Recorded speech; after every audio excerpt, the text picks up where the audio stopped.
Interesantna, manje poznata tema o životu znamenitih žena Kupinika privukla je veliko interesovanje šire javnosti.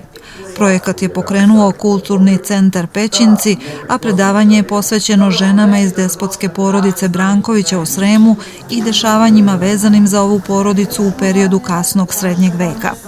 Veoma je značajno da se ove manje poznate kulturno-istorijske činjenice otrgnu od zaborava, navedeno je na predavanjima održanim širom Srema. Mi smo imali seriju predavanja po Sremu, Rumi, u Sremskoj Mitrovici, u Irigu smo bili u sredu i ja mogu da kažem da je publika jako zainteresovana, ima i mlađeg sveta, ima i starijeg. Možda su ljudi željni ovako malo tema koje su i kulturno-istorijske, malo i književne i tako, i da negde to nepoznata tema. U ovoj seriji predavanja naveden je značaj doprinosa Angeline Branković, Barbare Frankopan i Jelene Jakšić u razvoju srpskog prosvetiteljstva, duhovnosti i umetnosti. Kao što je poznato, sremski Brankovići bili su ktitori brojnih manastira na Fruškoj gori. Izlaganje na ovu temu, praćeno projekcijama istorijskih zapisa, povereno je profesorki Snežani Tomine sa Odseka za srpsku književnost Univerziteta u Novom Sadu, profesorki istorije Snežani Božanić, kao i arheologu Perici Odobašiću. Naši despoti su u Kupiniku stolovali. Iz Kupinika odlazili u svoje pohode, pričamo o muškarcima, o ratnicima, o despotima.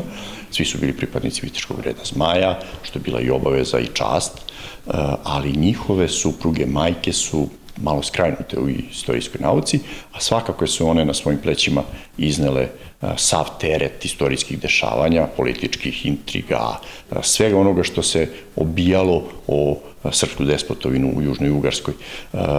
Svaka od njih je specifična, svaka od njih je posebna. Interesantno je da su sve tri različitog etničkog porekla, da su sve tri sa različitih krajeva Balkana, tako da je Angelina Branković rodom iz Albanije, odnosno iz pravoslavne albanske porodice, jednog albanskog velikaša.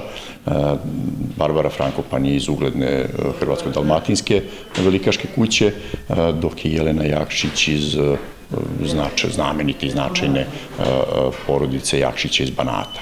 Sve su bile udate za Brankoviće, Brankovići su to objedinili, celu priču, i Kupinik je u stvari vezao živote i sudbine sve ove tri despotice i svih naših despota na jedan veličanstven, opet i tragičan način, jer nakon pada Kupinika praktično prestaje da postoji bilo kakva forma državnosti srpske u srednjem veku. Izlaganjem u biblioteci Simeon Piščević u Šidu završen je ciklus predavanja predviđenim po projektu Znamenite žene Kupinika, koji se realizuje pod pokroviteljstvom Pokrajinskog sekretarijata za kulturu i opštine Pećinci.